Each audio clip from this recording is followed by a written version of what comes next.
Anton Mussert said he was a patriot. He said he loved the Netherlands. And he said he had nothing against Jews. He claimed he simply wanted to lead his country through the biggest crisis in its history. Unfortunately, he decided the best way to do this was to try and deal with Hitler. As leader of the Dutch Nazi Party, it would bring him to abandon his principles and betray his people.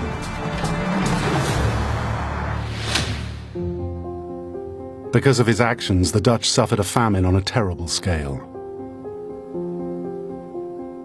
And as a result of his collaboration, the Jews in his country were systematically and ruthlessly murdered. The Dutch just still don't want to admit, really, that a lot of them did things which were wrong. I just didn't know, really, until much later, how bad they were, some of them. So why did Anton Mussert choose to side with the Nazis?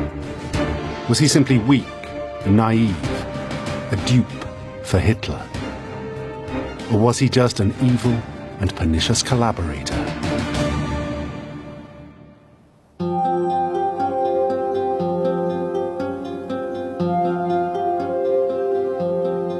Anton Mussert was born in 1894 into a peaceful and prosperous country. Holland had not been involved in any major war for over 140 years and had been neutral ever since. From an early age, Mussert showed he had an analytical mind and studied civil engineering.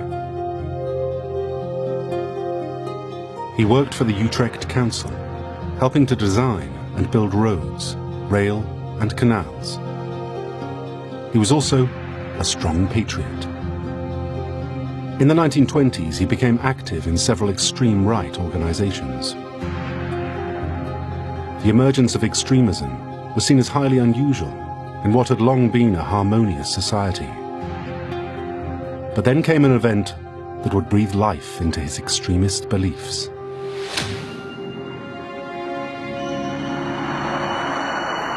In 1929, banks and stock markets in New York crashed. The fallout spread like wildfire around the world, causing governments to collapse and businesses to fold.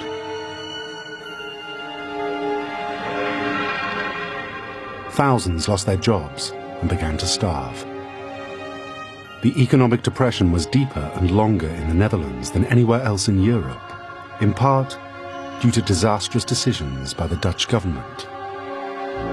With that government seemingly unable to cope, Holland's population sought out radical solutions: communism or fascism.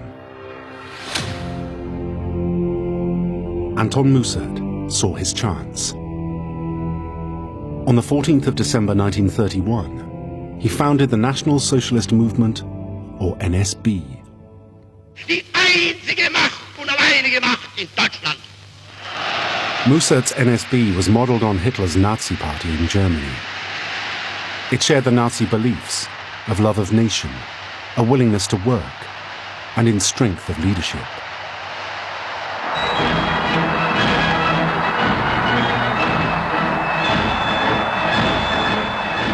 As Hitler was soon to be the Führer, or leader of Germany, Mussert wanted to be the Führer or de Leyder of Holland. Hitler had his brown-shirted thugs to reinforce his message. Mussert formed his own strong-arm squad, called the Mussert Guard. But the NSB had two key differences from the Nazis. It tolerated religion, and it was not anti-Semitic. Mussert even declared, "Every good Dutch Jew is welcome in our party." As the Great Depression sank deeper, Mussert sold himself as the savior of Holland. And he appeared to be hugely popular, addressing record crowds. Fear of communism was what drove most to the party. Mussert or Moscow became the NSB battle cry. A party membership grew quickly to over 6,000. Just 5 years after its formation, Mussert's NSB was such a success, it caught the attention of Hitler himself.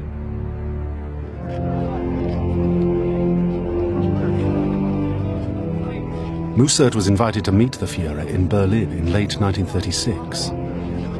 There he pledged his future cooperation in the fight against communism.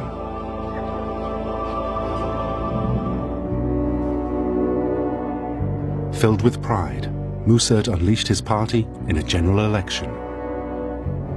But it won only 4% of the vote.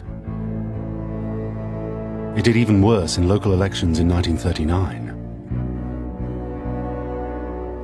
The utter failure looked like the last straw for the NSB.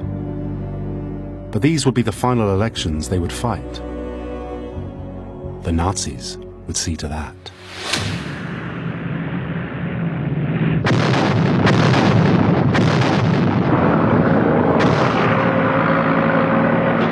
In September 1939, Germany invaded Poland.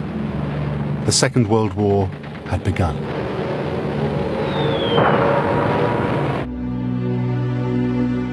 Mussert thought his time had come. Seizing the moment, the NSB leader made contact with German military intelligence, the Abwehr, to discuss the Nazi annexation of Holland. He agreed to embark on a secret plot to kidnap the Dutch Queen, Wilhelmina. The man who claimed to be a staunch patriot was plotting an act of high treason. It would be the first of many betrayals of his people. But the plot was discovered, and several NSB members were arrested, though Mussert himself escaped and fled into hiding. But he wouldn't have to stay there for long.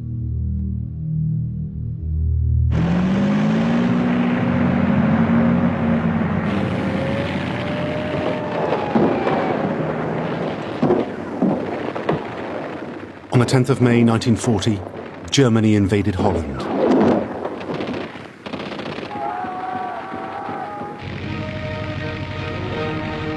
Hitler's Blitzkrieg, or Lightning War, took the Dutch completely by surprise. 16,500 airborne troops were parachuted into the country.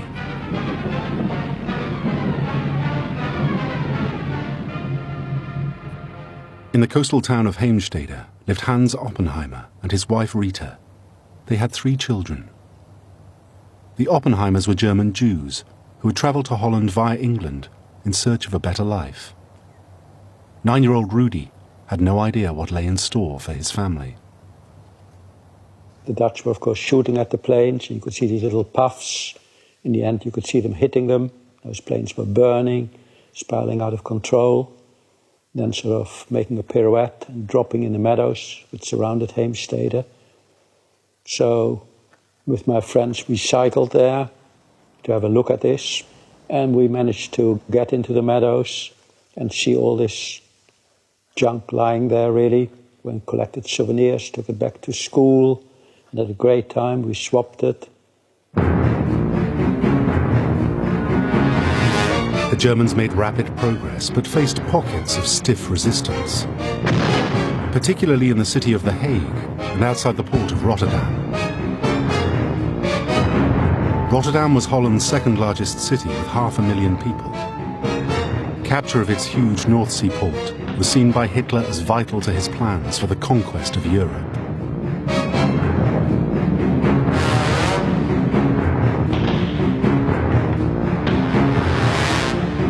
On the 14th of May, the Germans served the Dutch commanders in Rotterdam with an ultimatum: surrender or be destroyed.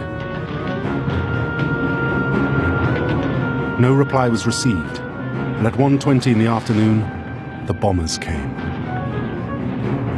The Rotterdam Blitz leveled almost the entire city.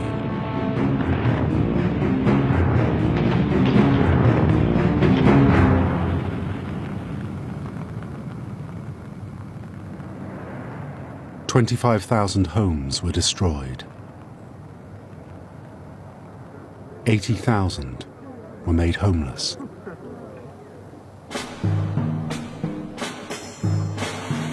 Rotterdam surrendered. The next day, Holland conceded defeat.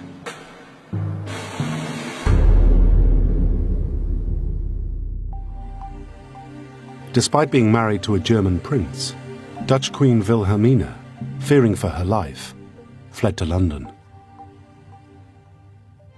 After a heroic struggle, my nation that has attempted everything to maintain peace is being overpowered by sheer superiority of force. But morally, we can never be conquered.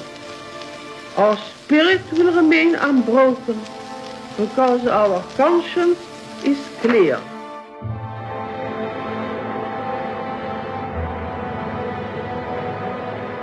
With Holland now in his possession, Hitler needed someone to take charge.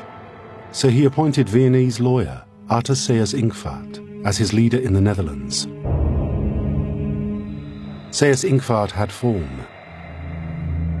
He'd been in charge of the Nazification of Austria in 1938. As a sign of his goodwill, he ordered the release of all Dutch prisoners of war. Then he dissolved Parliament and began plans to Nazify Holland.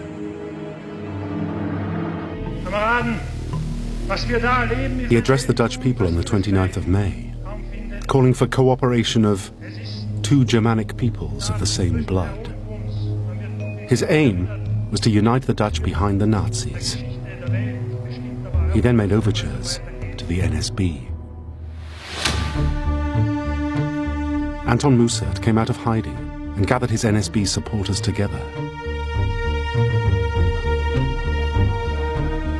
If Mussert was not actually Prime Minister, he was at least now the most powerful Dutch politician remaining in the country.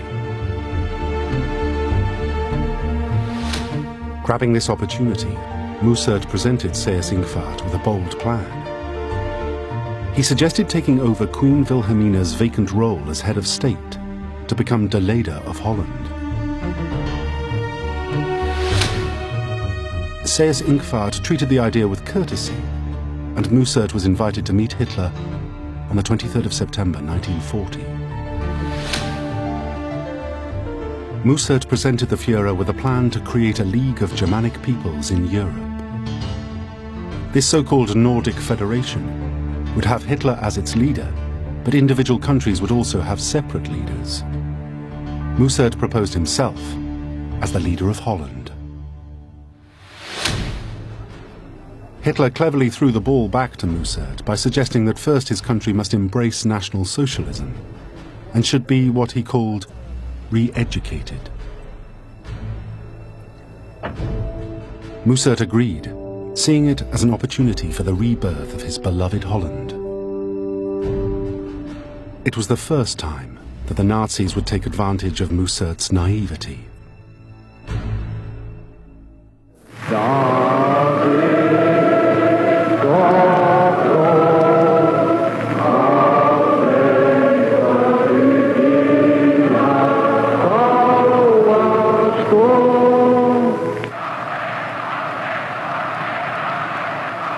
Mussert held a series of NSB rallies asking the Dutch people to follow him.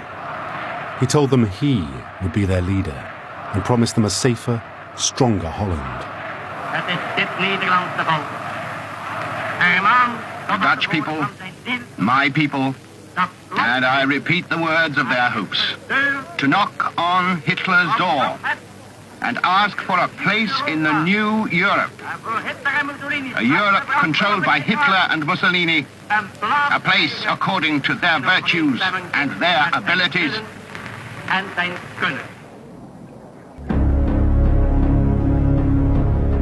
Mussert appeared to be getting what he wanted, but then the true face of Nazism was revealed. The Germans started to turn on Dutch Jews.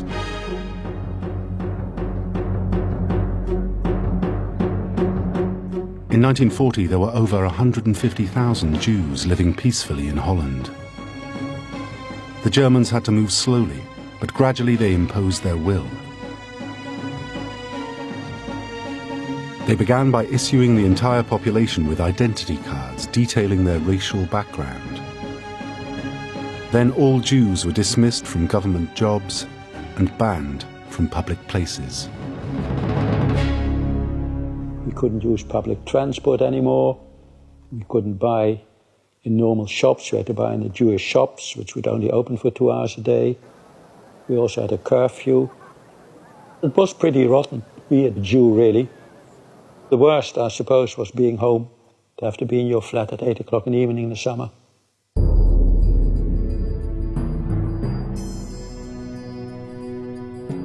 In Amsterdam, Dutch collaborators assaulted Jews in the street, but the Jews fought back, and when a Dutch Nazi was killed, the reprisal was swift.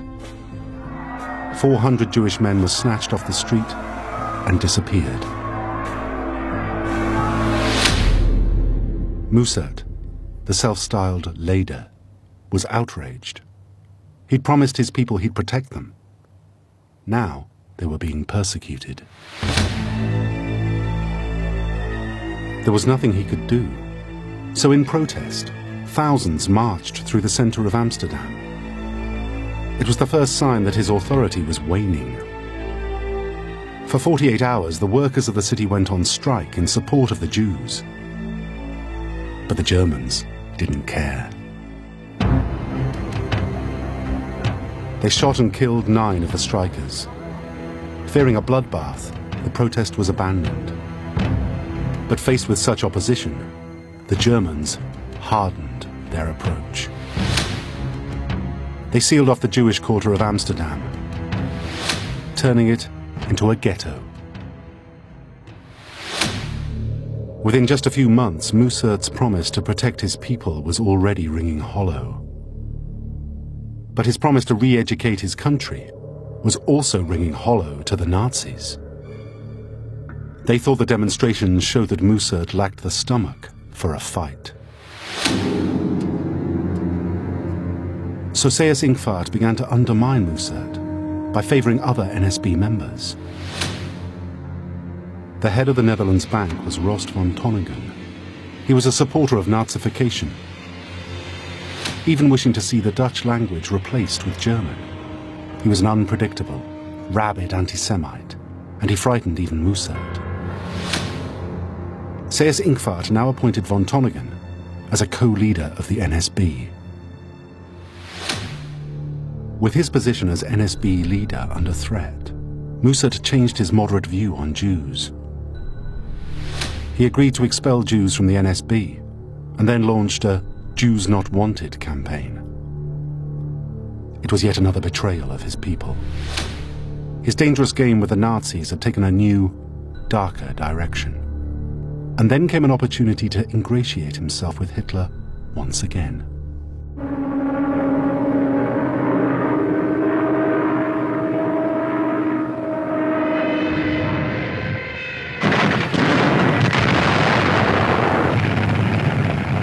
In June 1941, Germany invaded the Soviet Union. Mussert thought that Holland might ride on the back of Hitler's conquests, so he offered the Nazis his assistance. He launched a recruitment drive for young men to join a Dutch legion and fight for Germany.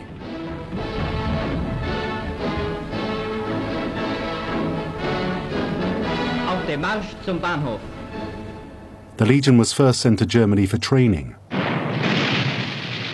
Then almost 3,000 were ordered to the Eastern Front at Stalingrad. They fought with courage and distinction, but suffered terrible losses. It would cause deep resentment in Holland.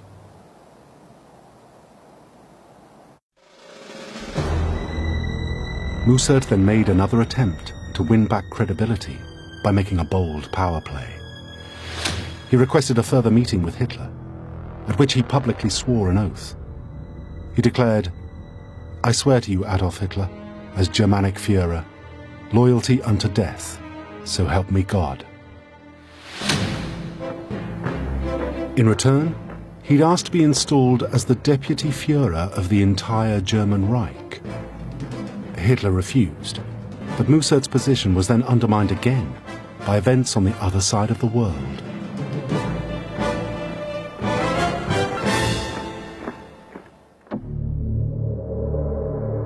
The Dutch East Indies colony, modern-day Indonesia, was the jewel in the Dutch imperial crown. Further evidence of the development of the Netherlands East Indies.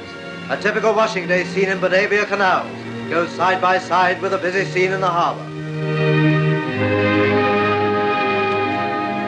And in the towns, there were fine modern buildings vying with beautiful examples of old Dutch architecture.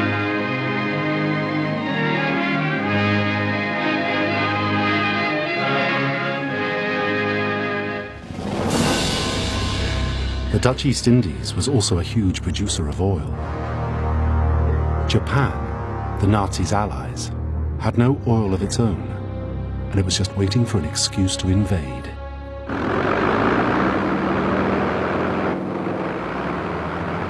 On the 7th of December 1941, the Japanese attacked the US naval base at Pearl Harbor, and the US declared war on Japan.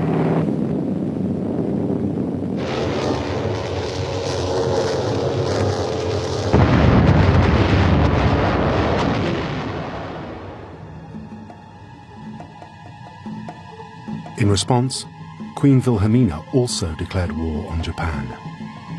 This gave the Japanese the excuse they needed. 9 days later, Japanese forces invaded the Dutch East Indies.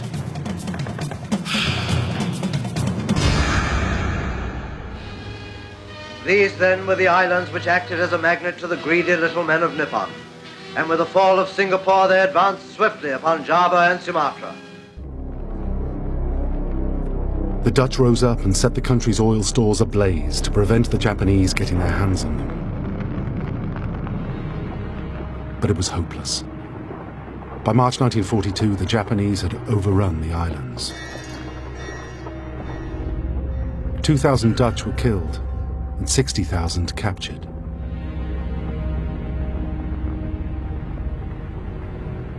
Mussert begged his Nazi friend to stop the Japanese. But Hitler ignored him.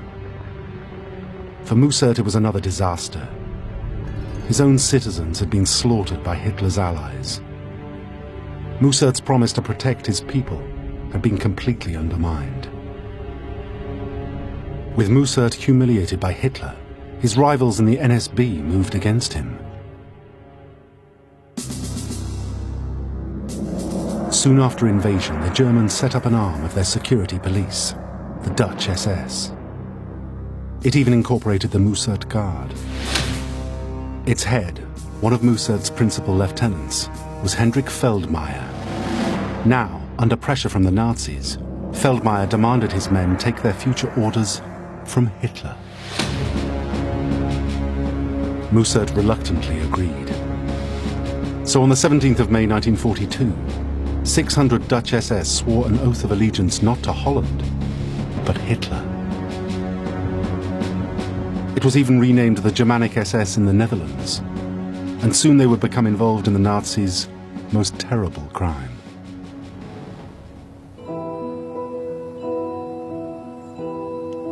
Of all the Nazi-occupied countries of Western Europe, the Netherlands had the highest proportion of Jews. Consequently, it was there that the Nazi solution to the Jewish problem was most drastic.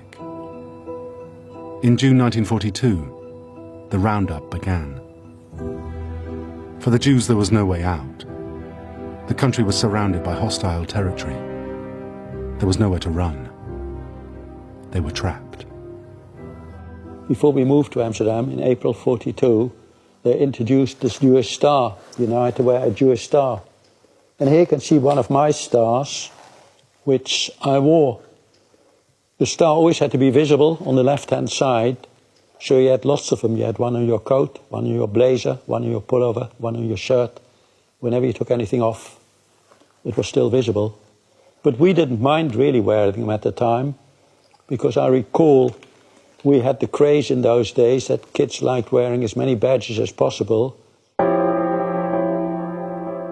Of course, 10-year-old Rudi Oppenheimer had no idea that the star was a way for the Nazis to identify their victims. Most of the rounding up of Jews was carried out by the Dutch SS. That included the old Muset Guard.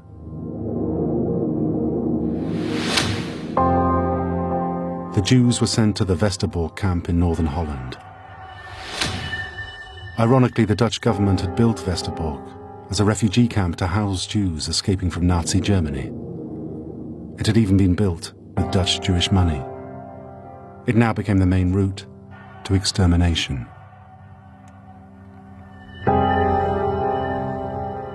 There was a railway line that ran directly to the Auschwitz and Sobibor death camps in Poland. In just 1 month, 11,000 were taken to the death camps.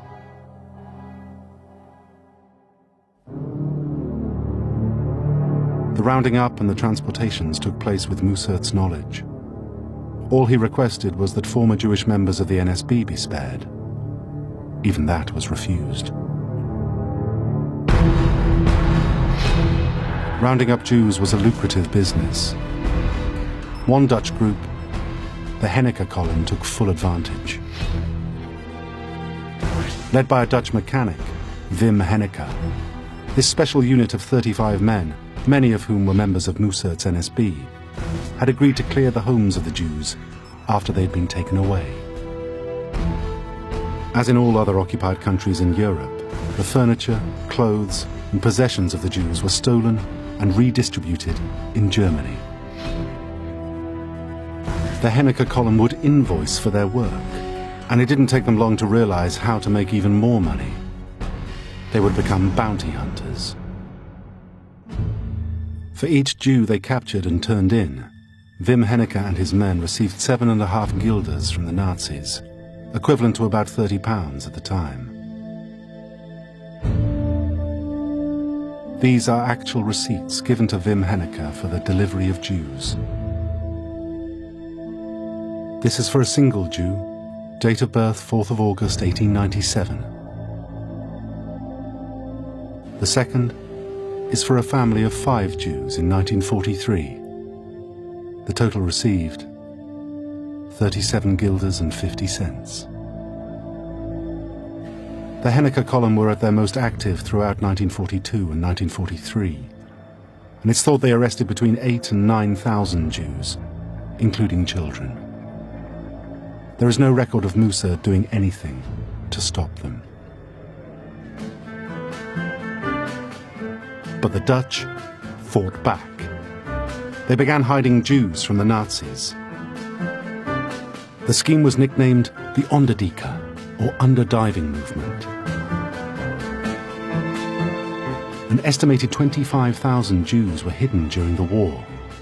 Most famously Anne Frank, whose diary of her experience would become one of the most read books of all time. The Schwab family from Amsterdam managed to hide until the end of the war above a nightclub called the Alcazar. Harry Schwab even filmed his experiences with a small camera. These pictures reveal the cunning nature of some of the hiding places. Behind a wardrobe,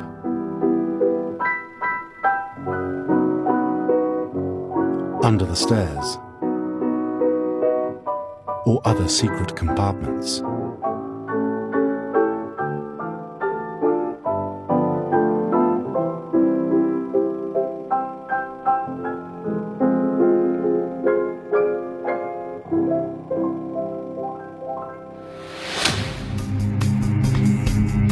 Mussert knew what was happening and accepted it all.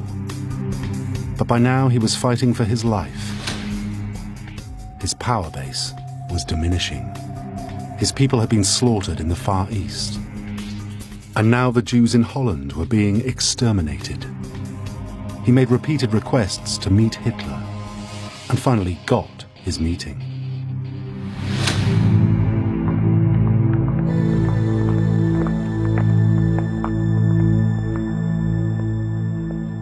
Yet again, Hitler declined Mussert's idea to establish his Nordic Federation. but did give in to one request. He agreed to appoint Mussert de Leider, not just of the NSB, but now of all the Dutch people. In Dutch, Leider meant leader. But in German, and much to the amusement of Hitler, it had a less gracious meaning: unfortunate. Mussert returned to Holland, his credibility seemingly restored. En gij, mijn Duitse kameraden, tot u zeg ik u. In February 1943, Mussert and Seyss Inquart held a joint Nazi-NSB rally, where Mussert pledged renewed support for the Nazis. Met die duizenden die daarin zitten, dan zeggen wij Nederlandse kameraden tot u, mijn Duitse kameraden. Het zijn onze kameraden die daar zijn en wij staan en vallen met hen.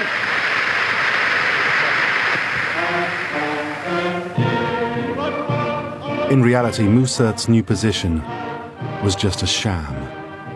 As de Leider, he'd have no political power. He would just be a consultant.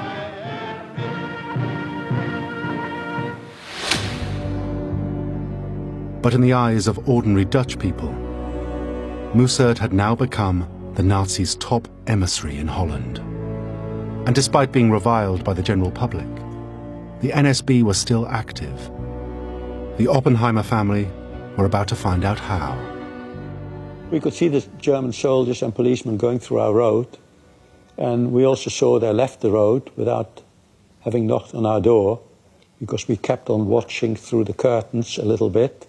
My parents, of course, always told us not to be near the windows, but children don't listen to that. And then suddenly, about half an hour later, they came back, and they straight away knocked on our door, straight to our door only, and took us away. Rudy would take many years to discover who tipped off the Nazis. And it was only when I came back after the war that the lady below us told me that her neighbors, who were living one house further down the road, that they were collaborators called NSB, Nationaal Socialistische Bond, which were the Nazis in Holland, that they betrayed us. The Oppenheimers ended up in the Westerbork transit camp. The camp itself, I keep on telling people, wasn't too bad, really. It's quite small, it's only 500 meters by 500 meters. We got enough food to live on. We played football a lot outside the camp. I went to school there, they had a primary school. They obviously wanted to keep the camp clean, so each week you had to take a shower. You had a special bath card when it told you to go, and it would be stamped off. But the bad thing about it is it was called a transit camp, not for nothing. Every Tuesday a train would arrive at Westerbork, fill up with Jews, and then leave for the long journey to the death camps in Poland. The Oppenheimers, so far at least, had avoided being on the passenger list. But how? We had a blue stamp on our ID card in Westerbork, which indicated that we were an exchange Jew, because my sister Eve was born in Britain. A family was classed as exchange Jews if one of them could prove they'd been born in any country the Nazis were at war with. This made them a valuable commodity.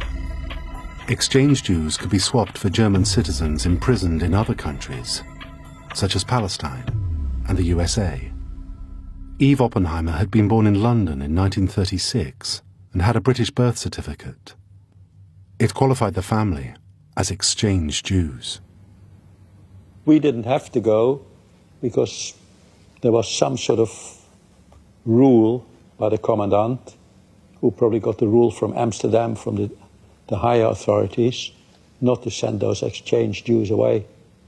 So we stayed there for 7 long months.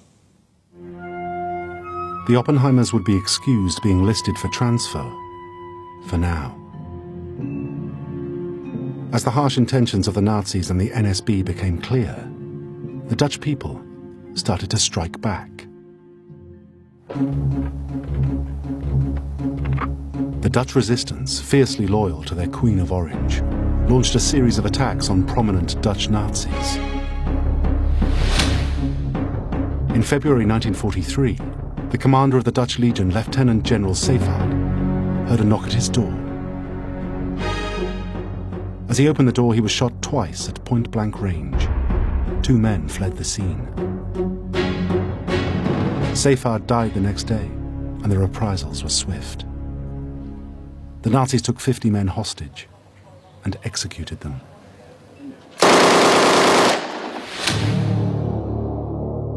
Faced with more resistance, the Dutch SS leader Hendrik Veldmayer embarked on Operation Silver Fur.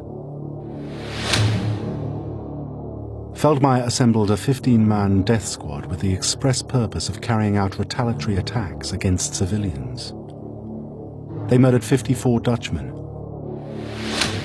including the highly regarded political writer A.M. de Jong.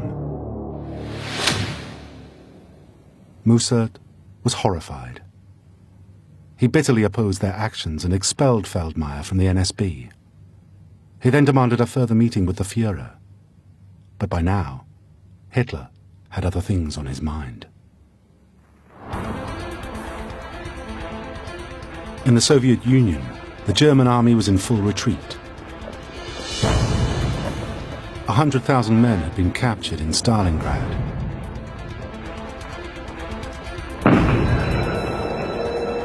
In North Africa, the British and American forces had Rommel's Afrika Korps surrounded.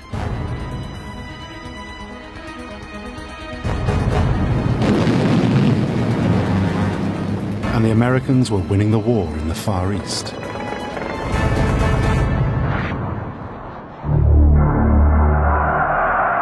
Hitler ordered the redoubling of the war effort. On the 18th of February, head of Nazi propaganda, Joseph Goebbels, called for total war. Es will nicht den totalen Krieg, sagen die Engländer, sondern die Kapitulation. Wollt ihr den totalen Krieg?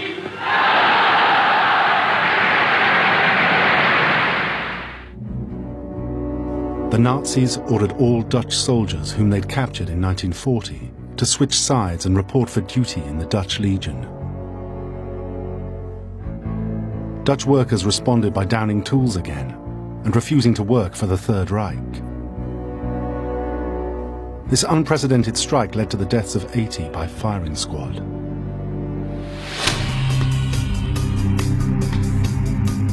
Mussert was witnessing his country spiraling out of control.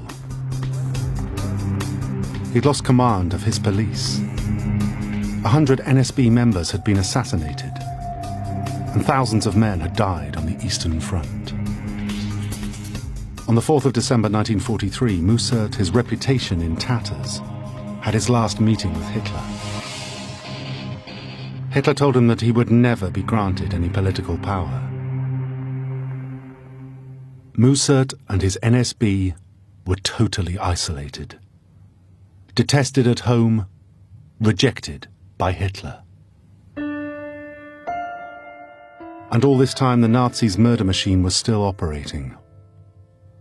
On the 31st of January 1944, the Oppenheimer family's luck ran out. They were on the dreaded transport list and reported to the railway siding, fearing the worst. Well, in the end, it was our turn to go because on a Monday afternoon, they pushed the train into the camp again, as usual. But it was an ordinary train with seats. They weren't to be taken to Auschwitz after all. In fact, all exchange Jews were being relocated to a very different camp in Germany. At 3 o'clock we left, and then the rumour went round in the train we would go to Germany, to a place called Bergen-Belsen. Bergen-Belsen was not an extermination camp. It had been a prison for enemies of the state, but now it was being used to detain exchange Jews. We suddenly saw a very high double barbed wire fence. On the fence we noticed there were boards in German every 100 meters that if you get too close to the fence they would shoot you without any warning. Around the fence we could see now these real watchtowers, which you never had in Westerbork, with searchlights and machine guns. It was called the exchange camp, since we're exchange Jews. But this was the end of their preferential treatment. Schooling was forbidden in Belsen, playing was forbidden in Belsen, entertainment which you had in Westerbork was forbidden. I think everything was forbidden, and we just worked 6.5 days a week. But it seemed freedom was not far away. On the 6th of June 1944, the Allies opened the Western Front. On D-Day, British, American and Canadian troops landed on the beaches of Normandy.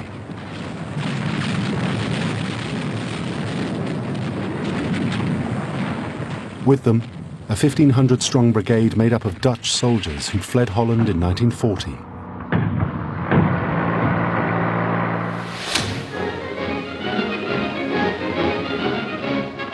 Even now, with the Allies closing in and with Mussert rejected by Hitler, he rallied his few remaining supporters and begged them to carry on fighting for Holland.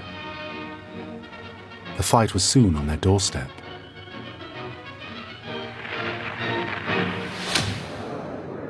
On the 13th of September, the first Dutch city, Maastricht, in the south of the country, was liberated by the Americans. And when BBC Radio Orangi prematurely reported the liberation of the southern town of Breda, thousands of NSB members fled to Germany. But Mussert stayed to face the music.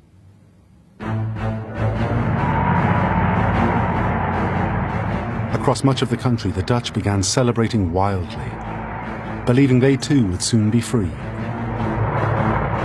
But a tragedy was just around the corner.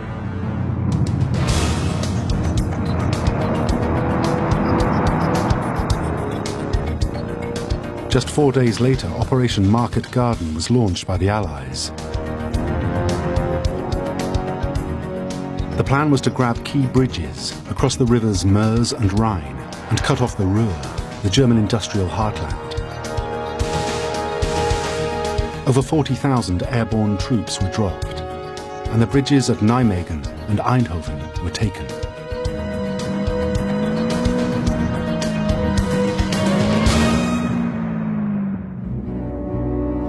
Queen Wilhelmina expected a swift Allied victory, and in support called for a national rail strike to coincide with Market Garden and cut off supplies to the German army.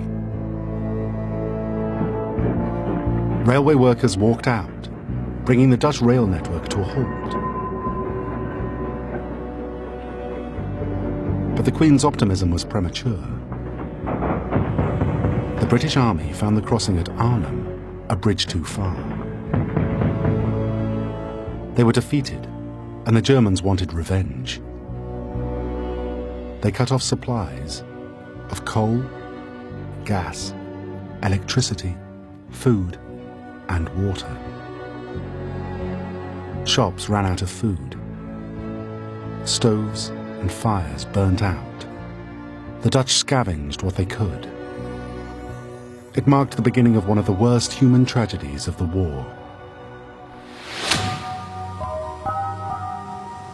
As the Allies counterattacked, the retreating Germans blew up dikes, holding back the North Sea.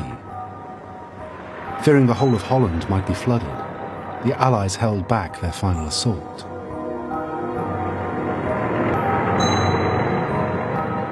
The Nazis would not retreat, and the Allies could not advance.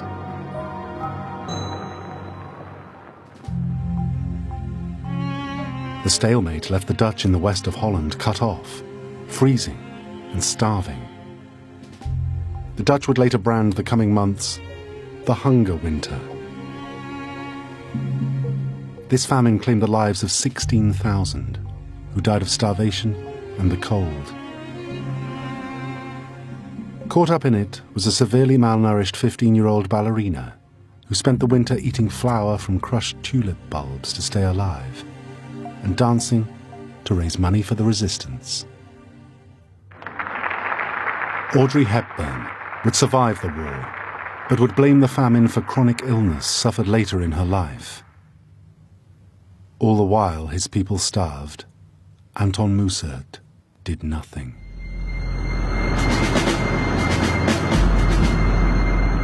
Eventually it was the Allies who brought an end to their suffering.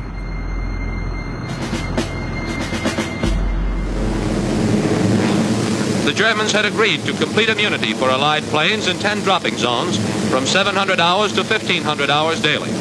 However, some bomber crews noted rifle and light anti-aircraft fire. In contrast to the days when Nazi planes brought destruction to Rotterdam, Allied planes were now bringing Dutch cities sustenance. The RAF and the Americans dropped 11,000 tons of food.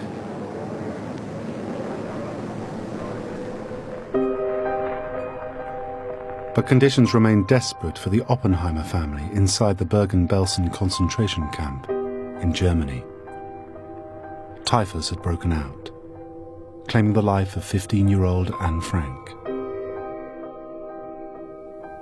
The Germans decided to bring the first survivors from Auschwitz to Bergen-Belsen, and more of those people came, and our camp became now overcrowded. We got lice, we got typhus, and now of course all these weak people started to die.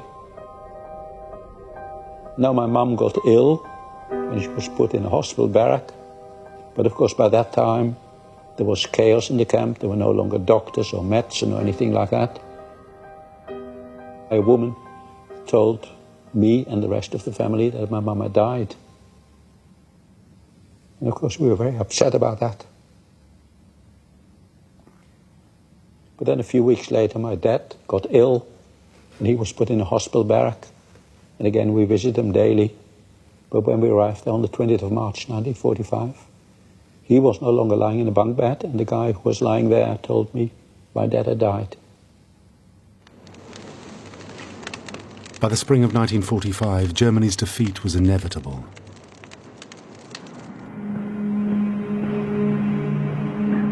Suddenly, Rudi, his brother and sister were ordered out of the camp and onto another train. They were kept on the move so they might be traded for German prisoners of war. If only they'd stayed a few more days. I gathered that 5 days after we left the railway ramp, we left it on the 10th of April 1945, the British Army entered the camp and liberated it.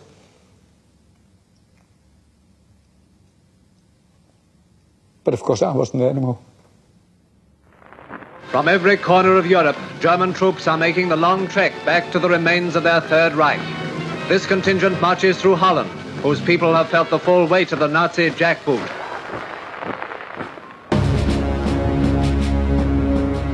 On the 5th of May 1945, the commander of 117,000 German troops in Holland surrendered. The German army threw down their guns and marched home. Queen Wilhelmina returned to her country to rapturous crowds. In every Scheldt town where bitter battles raged a few months ago, the people gathered to welcome their queen. Here, where the grey winter's war left scars, the queen talks to the humble people who never stopped fighting for their liberty. After the victory came the reprisals.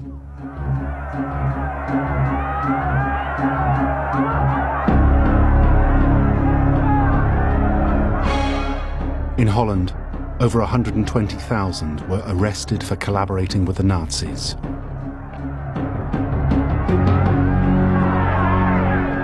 Hundreds of women were beaten, had their heads shaved, and even painted orange for having relationships with Nazi soldiers. Men who'd fought with the Dutch SS were made to clear minefields.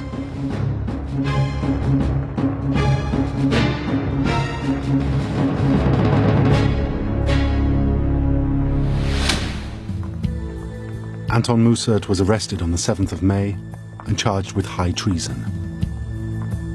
He was brought to a special court for trial at The Hague in November.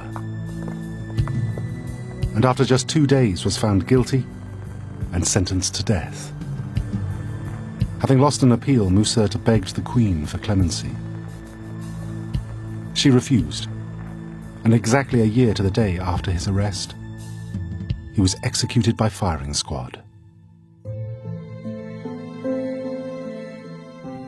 So what are we to make of Anton Mussert, the Dutch collaborator? As his country was invaded and its leaders fled, his defense was that he alone could be trusted to shield his people from the horrors of war. He promised to protect the Dutch, but he sent thousands of young men to their deaths fighting for the Nazis and was powerless to stop the slaughter in the Dutch East Indies. And having once openly embraced the Jews and their culture, he stood by as 107,000 of them were exterminated by the Nazis. In his attempts to reason with Hitler, he failed to grasp the demoniacal nature of the Nazi regime. For his failure to see the truth, he paid the ultimate price. Paul, Eve, and Rudy Oppenheimer were liberated by the Russians and were eventually found by their uncle and aunt. Had Eve Oppenheimer not been born in Britain and qualified her family as exchange Jews, it's more than likely all would have been gassed. Today, Rudy and Eve Oppenheimer both live in London.